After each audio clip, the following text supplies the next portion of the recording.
Бийликке келаткан адамдарды коркуткум келет. Мен бир окуяны өзүм башыман өткөн айтып берейин. 12 декабрда өткөн жылы мени камашты.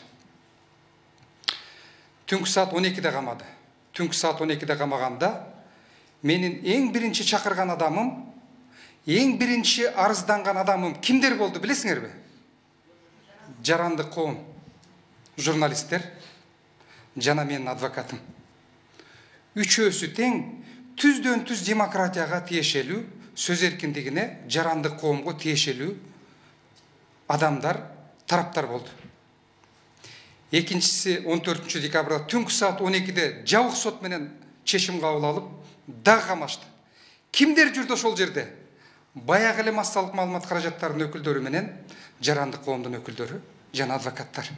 Бул сөзсүз түрдө эркиндикке, адам укугуна тиешелүү нерселер.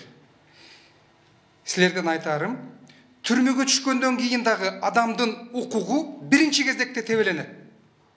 Ал жерде кимге арызданасың барып? Баягы эле жарандык коомдун өкүлдөрүнө, сөз эркиндигине.